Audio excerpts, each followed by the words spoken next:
तो हेलो दोस्तों, आज से हम बात करेंगे 852 आइडेंटिफिकेशन एंड ट्रेसेबिलिटी। तो use suitable means to identify the output when it is necessary to ensure the conformity of product and services। तो हमें कोई एक ऐसा सूटेबल मेथड या ऐसा तरीका इजाद करना है कि जो आउटपुट प्रोडक्ट्स हैं उसका पता चल सके कि वो प्रोडक्ट ओके है या नॉट ओके है। So conformity of product and services. So identify the monitoring and measurement status throughout the production and service provision. So पूरे मैन्युफैक्चरिंग सिस्टम के अंदर हमें कोई ऐसा सिस्टम आइडेंटिफाई करना है कि हम उसका स्टेटस पता कर सके प्रोडक्ट का कि वो ओके है या नॉट ओके है। Control the unique identification of output where traceability is requirement, retain document information to enable traceability. तो ट्रेसिबिलिटी का मतलब यह है कि हम ट्रेस कर सकें कि इसके अंदर कौन सा रॉ मटेरियल लगा है, फिर उसके बाद किस सप्लायर ने बनाया। So through out the supply chain management हमें पता चल सके कि ये प्रोडक्ट किस किस प्रोसेस से बना है, किस किस शिफ्ट में बना है, किस डेट में बना है और किस सप्लायर ने बनाया है। सो उसके लिए हम कोई अगर वो रिक्वायरमेंट है उस प्रोडक्ट के अंदर, तो उसके अंदर हम कोई यूनिक आइडेंटिफिकेशन नंबर डालें, पंच करें, लाइक डेट, मंथ, शिफ्ट या ऑपरेटर का code. So inspection and test status is not indicated by location of product in the production flow unless obvious material in automotive production transfer process, bulk material। So जो inspection and test status है, means okay या not okay का status है, वो indicate ज़रूरी नहीं है unless अगर वो material ऑटोमोटिव प्रोडक्शन सिस्टम में है या वहाँ पे जहाँ पे ट्रांसफ़र प्रोसेस है या बल्क मटेरियल प्रोडक्शन है।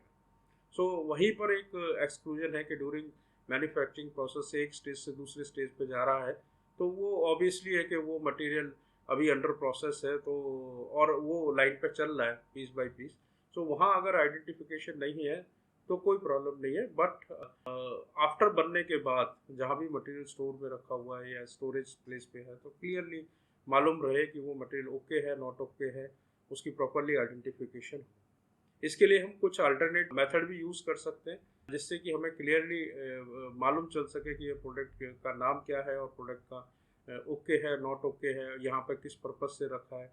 सो वो आइडेंटिफिकेशन टैग हो सकते हैं, आइडेंटिफिकेशन लोकेशन हो सकती है कि पर्टिकुलर लोकेशन में जो मटेरियल रखा है वो ओके है या ये अंडर इंस्पेक्शन है, या हम ओके के लिए green tag, yellow tag, white tag.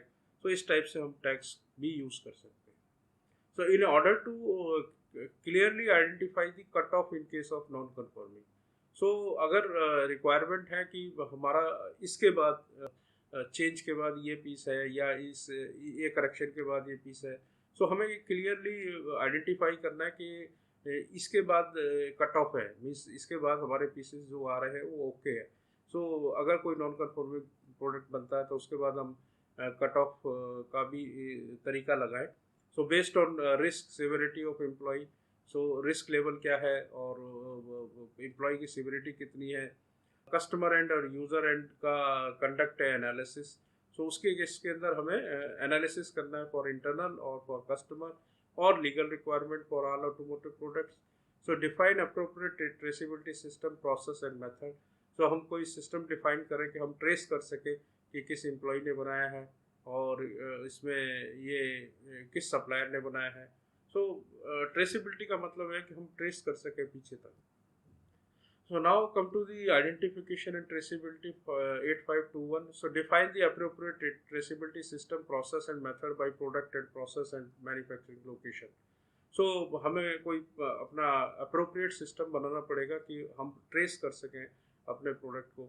और traceability is now very important because recall system भी आने वाला, सो दैट अगर कोई एक्सीडेंट या बाहर किसी एक्सीडेंट के कारण किसी की डेथ हो जाती है तो हम ट्रेस कर सकें कि किस कंपोनेंट के कारण ये एक्सीडेंट हुआ है और वो कंपोनेंट किस मैन्युफैक्चरर ने बनाया है। सो हम उसके ऊपर आइडेंटिफिकेशन नंबर लगाएं एंड अगर सस्पेक्टेड प्रोडक्ट है तो डिफाइन करें कि वो अभी ओके है या नॉट ओके है। So enable segregation of NC और सस्पेक्टेड प्रोडक्ट। सो अगर कोई नॉन कन्फर्मिंग प्रोडक्ट है, अंडर सेग्रीगेशन है या डाउटफुल है, तो उसको आइडेंटिफाई कर सकें। Ensure ability to meet customer legal requirement. So हम इंश्योर करें कि वो कस्टमर और लीगल रिक्वायरमेंट को मीट करता है, और हमारा उसके अगेंस्ट में अगर वो नॉन कन्फर्मिंग है तो उसमें हमारा रिस्पॉन्स टाइम कितना होगा। So ensure document information is retain that enable the organisation to meet the response time requirement. So हमें डॉक्यूमेंट भी रखना है कि हमने कितनी जल्दी उसको रिस्पॉन्स किया है, मतलब कितनी जल्दी हमने रिएक्ट किया है। Ensure serialised identification of product. तो कोशिश करें कि सीरियल नंबर एक लिंकेज मालूम चले, मतलब मंथ एंड उसके बाद then lot number, so that कि हम इजीली उसको ट्रेस कर सकें। और अगर कोई हमारी कस्टमर की रिक्वायरमेंट है या लीगल स्टैंडर्ड है तो उसको भी हम इंश्योर करें। So ensure the IT requirement are extended to external provide product and safety regulatory characteristics. So अगर हम IT की कोई रिक्वायरमेंट है तो हम उसको एक्सटर्नल जो हमारे सप्लायर से दे रहे हैं वो प्रोडक्ट जो कि सेफ्टी और रेगुलेटरी रिक्वायरमेंट से रिलेटेड है, so उसके लिए भी हम कोई सिस्टम बनाएं। So property belonging to customer और एक्सटर्नल प्रोवाइडर। सो कुछ हमें टूल्स कस्टमर देता है, कुछ हमें पार्ट्स बीओपी पार्ट्स भी कस्टमर देता है। तो जो भी मटेरियल कस्टमर ने या एक्सटर्नल हमारे सप्लायर ने दिया है तो उसको हम कैसे टेक केयर करें। So exercise care access care with property belonging to customer और external provider while it is in use or under control of organization।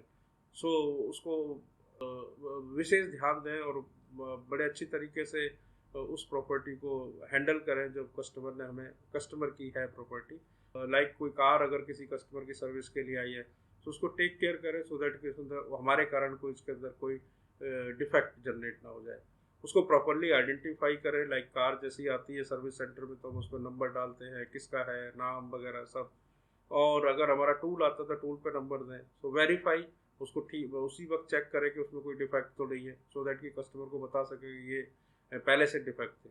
And उनको प्रोटेक्ट करें और सेफ गार्ड करें, उसको ध्यान रखें कि उसके अंदर दोबारा से कोई अलग से कोई डेंट या स्क्रैच या वो डिफेक्ट उसमें कोई जनरेट ना हो जाए। For external provided properties provided for use और इनकॉर्पोरेशन इन द प्रोडक्ट और सर्विस। सो ऐसा भी हो सकता है कि कोई पार्ट ऐसा दिया हो जो आपकी आपकी असेंबली के अंदर लगे। सो वो कुछ भी हो सकता है, उनका अपना पर्सनल, लाइक कार के केस में उनकी ओनरशिप है, और कुछ पार्ट्स ऐसे होते हैं जो सब कस्टमर हमें देता है और हम असेंबली में यूज़ करते हैं। If the property of customer और external provider is lost, damage, otherwise found to be unsuitable for use, report this to the customer or external provider and retain documented information on what has occurred। सो अगर कुछ के उसके अंदर कुछ गुम हो जाता है या कुछ डैमेज हो जाता है या वो अब यूज़ करने लायक नहीं है, तो उसको हम तुरंत कस्टमर को इन्फॉर्म करें और उसकी डॉक्यूमेंटेड इन्फॉर्मेशन रखें कि उसके अंदर क्या हुआ है, गिरने से टूटा है या गुम हुआ है या डैमेज हुआ है। सो ए कस्टमर और external provider property can be included material, वो कुछ भी हो सकता है, मटेरियल हो सकता है, टूल हो सकता है, इक्विपमेंट हो सकता है, कंपोनेंट हो सकता है, कोई परमाइसेस हो सकती है जहाँ पर हम काम कर रहे हैं, या कोई इंटेलेक्चुअल प्रॉपर्टी हो सकती है, या कोई पर्सनल डाटा भी हो सकता है। Preserve the output during production service provision to ensure the conformity of product. तो जो भी हम ओके मटेरियल बना रहे हैं उसको इस तरीके से संभाल के रखें कि वो ख़राब ना हो। प्रिजर्वेशन का मतलब कैसे उसको स्टोर करना है। सो प्रिजर्वेशन कैन इंक्लूड, उसके अंदर क्या क्या हमें ध्यान रखना है, उसकी आइडेंटिफिकेशन प्रॉपरली हो, हैंडलिंग अच्छी तरीके से करें, उसको कंटेमिनेशन कंट्रोल करें कि उसके अंदर कोई अलग से फॉरेन पार्टिकल वगैरह ना चले जाएं, उसकी पैकेजिंग बहुत अच्छी तरीके से रखें सो दैट कि उसके अंदर फॉरेन पार्टिकल ना जा सके। स्टोरेज बहुत location wise and FIFO system के हिसाब से रखें। ट्रांसमिशन और ट्रांसपोर्टेशन के अंदर हम ध्यान रखें एंड उसको प्रोटेक्ट करें डैमेज होने से। So preservation to include identification, ये हम बात कर चुके हैं, handling, containment control, packaging, store, transmission और transportation and protection. Preservation to be applied to all material component from internal external provide from receipt through processing including shipment until delivery to accepted by the customer। So throughout the production process, जहाँ हम process कर रहे हैं या उसको ship कर रहे हैं या डिलीवरी कर रहे हैं और जब तक कस्टमर उसको एक्सेप्ट नहीं करता वहाँ तक हम उसको संभाल कर रखें, उसके अंदर कोई कंटेमिनेशन ना हो, उसके अंदर कोई एनजी ना हो जाए। सो ये विशेष हम या डस्ट ना लग जाए या डेंट ना लग जाए ड्यूरिंग ट्रांसपोर्टेशन। सो इसका हमें पूरा सिस्टम बनाना है। To detect deterioration assess at appropriate planned interval. अगर कुछ उसमें डिट्रोएशन हो जाता है तो उसको हम दोबारा से एनालिसिस करें, चेक करें, और एक प्लांट वे में हम अपने स्टोरेज मटेरियल को चेक करते रहें कि उसकी कंडीशन ठीक है क्या। So the place and type storage container and the storage environment. तो जो हम कंटेनर यूज़ कर रहे हैं वो क्लीन हो, साफ हो, और उसको बार बार धोने के बाद ही हम उसको यूज़ करें। और उसका स्टोरेज का जो इन्वायरमेंट की टेम्परेचर एंड कंडीशंस हैं वो प्रोडक्ट के हिसाब से रखनी है। अगर कुछ प्रोडक्ट में हमें एक फिक्स टेम्परेचर के अंदर स्टोर करना है तो वो टेम्परेचर उसके लिए हम इन्वायरमेंट कंडीशंस बनाएं। Use inventory management system to optimise inventory turnover time and ensure stock rotation. So हम इन्वेंट्री मैनेजमेंट सिस्टम डिप्लॉय करें थ्रू आउट दी ऑर्गेनाइजेशन, क्योंकि इन्वेंट्री एक कॉस्ट है। सो मैं इसमें एक छोटा सा एग्जांपल दूंगा कि एक नॉर्मल शॉपकीपर है जो सिगरेट सेल करता है। तो एक शॉपकीपर ऐसा है जो एक पैकेट रोज खरीदता है और शाम तक बेच देता है, तो उसके पास कैश भी आ जाता है, तो वो दोबारा दूसरे दूसरे दिन दूसरी सिगरेट खरीद लेता है। एक दूसरा है जिसने 10 सिगरेट के पैकेट एक साथ रख लिए, अब वो सेल करता है तो उसको 10 दिन लगेंगे, और 10 दिन बाद उसको करेंसी आएगी। और मे भी ये हो सकता है कि बीच में कहीं गवर्नमेंट के रेगुलेटरी के रिक्वायरमेंट पे सिगरेट सेलिंग बैन हो जाए, तो उसका वो इन्वेंट्री ब्लॉक हो जाएगी, वो पैसा उसका ब्लॉक हो जाएगा। सो हम कोशिश करें कि हमारे पास जो रॉ मटेरियल है वो जल्दी से जल्दी रोटेट करें, और कम से कम हम पैसे का मटेरियल अपने पास रखें, एंड कैश फ्लो हमारा टर्नओवर होता रहे, मीन्स घूमता रहे पैसा। सो ये इन्वेंट्री इज ए कॉस्ट, और वो एक तरीके से स्टोर वगैरह में जो भी मटेरियल है या कहीं पर भी रखा है, एक तरीके से देखा जाए तो वो कैश है, और उसको आपको हैंडल करना है। अगर उसको तरीके से आपने प्रोटेक्ट नहीं किया, रस्ट लग गई, तो वो वैल्यू डिट्रॉयज होगी। सो कोशिश करें कि जितनी कम से कम इन्वेंट्री हो, लेकिन इतनी भी कम ना हो जिससे कि हमारा प्रोडक्शन हेल्ड अप हो जाए। सो ये हमें ऑप्टिमाइज लेवल पे करना है। Ensure that the obsolete product is control in a similar manner as control of non conforming product. So जो एनजी पार्ट्स हैं या नॉट ओके पार्ट्स हैं, उसी की तरीके से हमें ऑब्सलीट प्रोडक्ट को भी टेक केयर करना है। ऑब्सलीट प्रोडक्ट का मतलब है कि कोई मॉडल बंद हो गया या अब वो मटेरियल कस्टमर नहीं ले रहा है। So comply with customer provided preservation, packaging, shipping and labelling requirement. So अगर कस्टमर ने हमें कोई प्रिजर्वेशन की रिक्वायरमेंट दी है या पैकेजिंग की दी है या शिपिंग एंड लेबलिंग की रिक्वायरमेंट दी है, तो वो रिक्वायरमेंट्स भी हमें अपने ड्यूरिंग मैन्युफैक्चरिंग प्रोसेस इम्प्लीमेंट करनी है। Post delivery products. सो जब हम डिलीवरी करने के के बाद हम क्या सर्विसेज देंगे और क्या ध्यान रखेंगे, तो ये क्लॉज उसके बारे में है। So meet requirement for post delivery activity associated with product and services. तो जहाँ जहाँ पर प्रोडक्ट है वहाँ सर्विस की भी बात कर रहे हैं। तो इंश्योर करना है कि पोस्ट डिलीवरी के बाद हमें क्या क्या ध्यान रखना है। So it determine the extent of post delivery activity that are required. So क्या क्या हमें ध्यान रखना है, statutory and regulatory requirements meet करें, and potential undesired consequences associated with product and services. So ये हम ध्यान रखें कि कुछ ऐसे कॉन्सिक्वेंसेस या उसका कोई ऐसा इफेक्ट ना आ जाए जो कि डिजायरेबल नहीं है, मीन्स जिसकी जो नेगेटिव रिस्क है, तो उसको पहले से ही असेस करके और उसको उसके ऊपर पहले से ही एक्शन ले। Nature and use of intended life time of product and services. So अगर कोई हमारी एक इंटेंटेड लाइफ टाइम है, मतलब ये पार्ट अगर 3 साल तक वारंटी में है या ये पार्ट कम से कम 5 साल चलना चाहिए, सो उसको ध्यान रखें कि वो उसकी रिक्वायरमेंट को मीट करे। और कोई कस्टमर की रिक्वायरमेंट और कस्टमर की फीडबैक हो तो उसको भी कैप्चर करें एंड उसके अगेंस्ट में हम एक्शन लें। Post delivery activity can include action under warranty provision. So warranty के अंदर अगर कोई पार्ट आता है तो उसको भी हमें इंक्लूड करना है। कॉन्ट्रेक्चुअल ऑब्लिगेशंस, कुछ हमने कॉन्ट्रैक्ट कस्टमर के साथ कर रखा है, सच एज मेंटेनेंस सर्विसेज की। हम ये जैसे लिफ्ट वगैरह देते हैं तो हम 1 साल का कॉन्ट्रैक्ट है कि हम उसकी सर्विस करेंगे 2 महीने बाद या 4 महीने बाद। सो इस टाइप से हम ये ध्यान रखें कि हमारा कोई एग्रीमेंट है सर्विस का, तो वो भी हम पोस्ट डिलीवरी पे जो हम प्रोसेस बनाएं या सिस्टम बनाएं उसके अंदर एड्रेस करें। और कोई रिसाइकलेबल और फाइनल डिस्पोजल हमें करना है अपने प्रोडक्ट का जो हमने कस्टमर को दिया है, लाइक बैटरीज के केस में। तो उसके लिए भी हम कोई अपना एक सिस्टम बनाएं और कस्टमर को भी एजुकेट करें, और अगर ज़रूरत पड़े तो हमें अगर रिसाइकिल करना है या हमें कुछ उसका डिस्पोजल करना है तो वो भी हम करें। Now come to the feedback information from services. So field के अंदर से अगर कुछ फीडबैक आ रही है, So ensure that a process of communication information on service concern, field failure, test analysis. So अगर फील्ड से कुछ भी फील्ड फेलियर्स आ रहे हैं, कुछ टेस्ट के रिजल्ट्स आ रहे हैं या कोई कंसर्न्स आ रही हैं सर्विसेज की, तो वो प्रॉपरली हमारे पास ऐसा सिस्टम होना चाहिए कि वो प्रॉपरली कम्युनिकेट हो सके। कहाँ कहाँ पे मैन्युफैक्चरिंग प्रोसेस में, जहाँ पे मटेरियल हैंडलिंग हो रहा है उसमें, लॉजिस्टिक वालों के पास, इंजीनियरिंग के पास, डिज़ाइन के पास। So is establish and implement and maintain. So वो इस्टेब्लिश करें और उसको इम्प्लीमेंट भी करें एंड उसको मेंटेन करें कि वो properly communication time to time होता रहे। The intent is that the relevant person are aware of NC product in field. इसका पर्पज़ ये है कि जो उससे रिलेटेड पर्सन है या जो उससे लिंक पर्सन है उसको मालूम रहे कि मेरे फील्ड के अंदर ये मेरा प्रोडक्ट फेल हुआ है। So when there is a service agreement with customer or the organization too, जहाँ जहाँ पर हमारा कोई agreement है, तो verified the relevant service centers comply with applicable requirement. So जो service centers है वो सारी requirements को meet कर रहे हैं, जो हमारी instructions हैं product पे उस पर कर रहे हैं कि नहीं कर रहे हैं, वो हम ensure करें। Verified the effectiveness of special purpose tool and measurement equipment. सो वो प्रॉपरली वो हमारे मेजरिंग एंड जिससे हम चेक कर रहे हैं और वो टूल्स हैं उसका इफेक्टिवली यूज़ कर रहे हैं और वो टूल्स वगैरह सब वहाँ पर उनके पास हैं। Ensure that all service personnels are trained in applicable requirement. तो जो उस हमारे फाइनल प्रोडक्ट की या जो भी हमारे फील्ड आफ्टर डिलीवरी के बाद अगर सर्विस कर रहा है तो वो प्रॉपरली ट्रेंड होना चाहिए। सो अगर चेंजेस होते हैं, हमारे कुछ भी चेंजेस आते हैं तो उसको हम कैसे कंट्रोल करेंगे, तो उसके बारे में एक क्लॉज है 856। So review and control changes of for production service provision to ensure the conformity continue conformity to requirements. So अगर कोई चेंजेस आ रहे हैं तो उसको हम रिव्यू करें और ड्यूरिंग द प्रोडक्शन प्रोसेस और वो इंश्योर करें कि वो ओके मटेरियल बने। So retain documented information indicating the result of review of changes. So जो रिव्यू हुआ है उसका चेंजेस के अंदर उसमें क्या क्या चेंजेस हो रहे हैं, उसके रिजल्ट्स क्या निकल के आए, उसकी हम इंफॉर्मेशन प्रॉपरली रखें। उस वो कौन उसको ऑथराइज करेगा चेंज को और क्या एक्शंस हम लेंगे, उसका रिव्यू मैकेनिज्म हम डेवलप करें।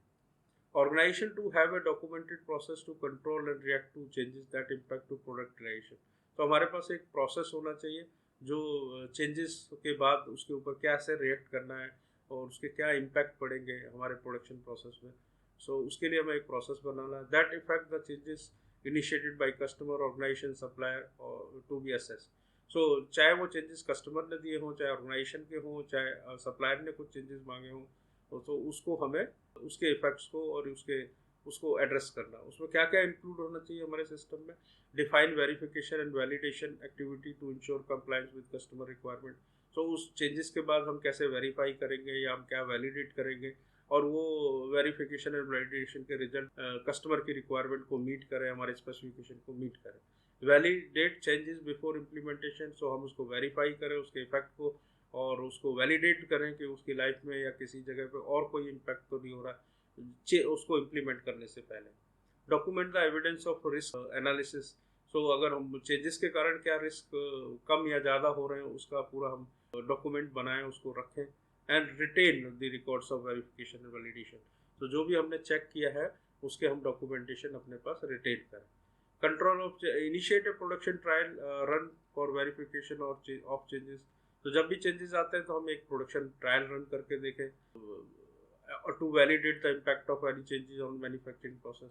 सो ट्रायल रन से क्या होगा कि मैन्युफैक्चरिंग प्रोसेस में क्या इम्पैक्ट आ रहा है, क्या क्या इफेक्ट आ रहा है, उसको वैलिडेट करें and this is applicable to supplier also. अगर वो सप्लायर एंड पे भी चेंज का इम्पैक्ट है तो वहाँ पर भी हमें वेरिफिकेशन एंड वैलिडेट करना है और एक इनिशियल ट्रायल रन करके ये भी चेक करना है कि मैन्युफैक्चरिंग प्रोसेस में कुछ चेंजेस की जरूरत तो नहीं है। When required by the customer, अगर कस्टमर मांगता है तो कस्टमर को हम नोटिफाई करें, कस्टमर को इन्फॉर्म करें for the plan production realisation change. So जो भी हम चेंजेस को क्या क्या कर रहे हैं, उसके रिव्यू क्या कर रहे हैं, उसका हमारा टाइम प्लान क्या है वो हम कम्युनिकेट करें। Obtain documented approval prior to implementation of changes. So customer से हम अप्रूवल लें अगर रिक्वायरमेंट है चेंज करने से पहले। Complete additional verification and identification requirement like production trial and new product validation. So उसके ऊपर हम वेरिफिकेशन के और आइडेंटिफिकेशन मार्क करें जो प्रोडक्शन हमने ट्रायल रन किया है सो दैट कस्टमर भी ट्रेस कर सके।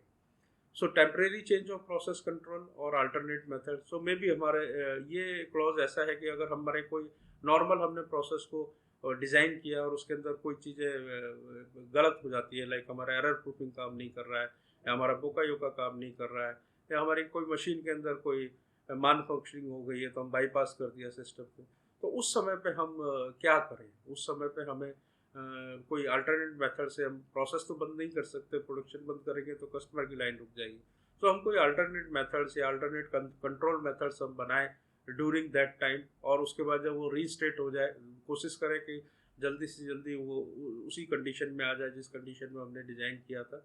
सो उस वक्त के लिए हम पहले उसको आइडेंटिफाई करें कि कहाँ कहाँ पर वो टेम्परेरी चेंज करना पड़ रहा है हमें, या कोई अल्टरनेट मेथड लगाना पड़ा है, उसको डॉक्यूमेंट करें, उसको मेंटेन करें list of process.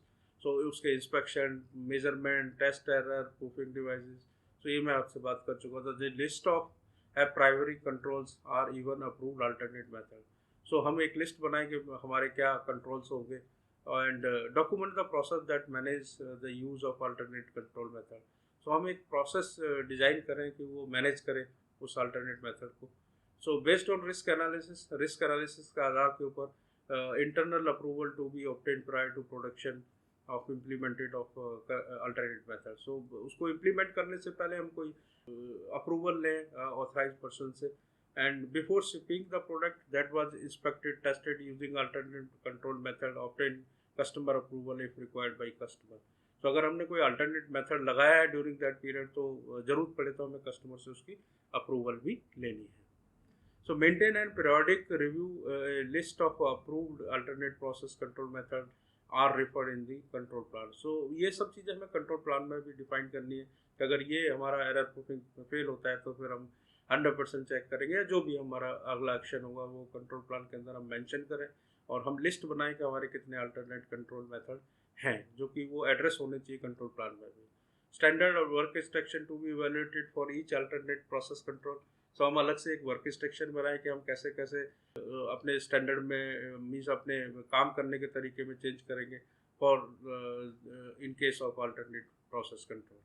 So review the operation and alternate process controls like layered audit, leadership meeting at least on daily basis to verify implementation of standard work with goal to return to standard process as soon as possible. सो जब तक वो alternate method चल रहा है, क्योंकि हमारा process design के हिसाब से या मैन्युफैक्चरिंग प्रोसेस डिज़ाइन के हिसाब से नहीं चल रहा है, तो उसको हम डेली बेसिस के ऊपर रिव्यू करें, डेली बेसिस पे उसका ऑडिट करें, वेरीफाई करें कि जो हमने वर्क इंस्ट्रक्शंस या स्टैंडर्ड ऑपरेटिंग प्रोसीजर्स बनाए हैं वो उसको फॉलो हो रहा है कि नहीं हो रहा है। And restart verification is documented for defined period based on the severity confirmation that all features of error proofing devices process effectively restate। तो दोबारा से जब वो हमारा वापस उसी मैन्युफैक्चरिंग प्रोसेस डिज़ाइन के हिसाब से प्रोसेस हो जाए तो उसको वेरीफाई करें दोबारा से कि वो हमारे सारे के सारे इक्विपमेंट ठीक हो गए, और उसको डॉक्यूमेंट करें और डिफाइन करें कि वो कितने पीरियड तक हमारा अल्टरनेट मेथड चला था, और इंश्योर करें कि वो जो प्रोडक्ट बने हैं वो जो अल्टरनेट मेथड से वो प्रॉपरली आइडेंटिफाइड हों और उसको हम ट्रेस कर सकें, सो दैट हमें मालूम रहे कि ये अल्टरनेट मेथड से प्रोड्यूस हुए थे। So verification retention of first and last piece of from each ship, तो उसके हम फर्स्ट पीस और लास्ट पीस को भी रिटेन करें।